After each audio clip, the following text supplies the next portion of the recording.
I'm fourth generation military. I joined the National Guard in 2009. I went through my MOS training as a carpentry masonry specialist, and then I deployed with a transportation company in 2011 and did convoy security.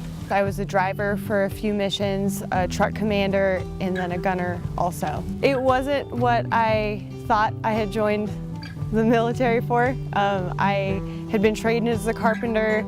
I enjoyed being a carpenter, but I had 8 days notice before I was attached with the transportation company that I deployed with. So I kind of fell in with a group of people that I had never met, doing a job I had never been trained for. We were involved in a few firefights, and thankfully nobody was permanently injured. There was also some sexual trauma from military members that I experienced. I didn't realize until after I was home that they both made an impact, and they were totally different experiences. A traumatic experience impacts a very specific part of the brain called the thalamus, which is involved in memories being able to process and move to the past.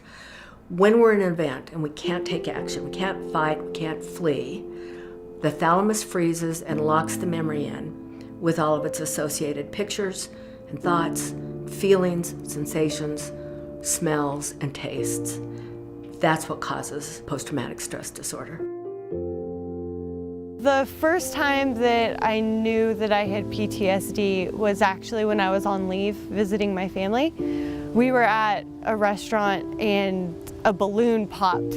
Before I even realized what happened, I had slammed my brother, who's much taller than I am. I had slammed him in the booth, like onto the ground, and I had ducked down out of the booth and was just scanning the room. Like, I thought that we were in a fight. I knew when I got home that I was not adjusting well. Another thing that I didn't realize made an impact until much later was when I got off of the plane landing in America, I didn't have anyone there to greet me.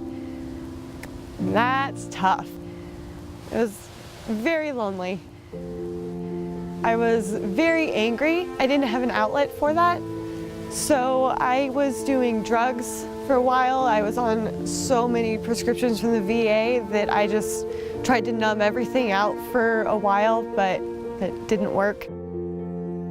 I found comeback yoga. I was expecting something very physically challenging. That wasn't really what I needed. What I needed was a place where I could kind of get the benefits of therapy without having to talk to another person. I could just come in and be in a room of other people and feel safe.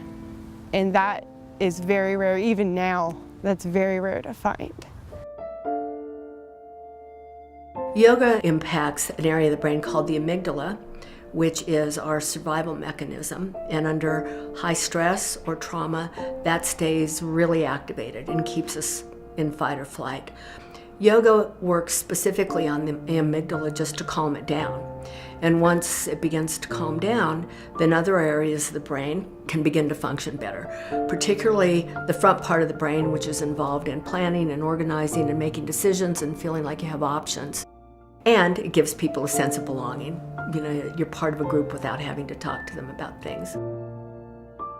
I had practiced yoga before I found comeback. I knew that there was some benefit because I was sleeping almost 4 hours a night instead of 2 or none, but I had no idea what I was experiencing. In the classes I would take online, everyone would be smiling or flexible or feminine, and I was none of those things. I was getting angry and scared and sad, and I thought that it was me. I thought that, you know, I wasn't doing the yoga right, but that's just what happens when you've gone through some shit. That's what happens. That's what your response is when you first dig in there to see what you can let go of, what you haven't resolved in yourself. Like, that's just part of the process. And so when I emailed comeback, I really was, it was kind of like a last shot of hope of maybe these people, their yoga will look like what what actually feels good for me and what isn't gonna make me want to run out of the room or just be scared. Maybe these people get it, and they totally did.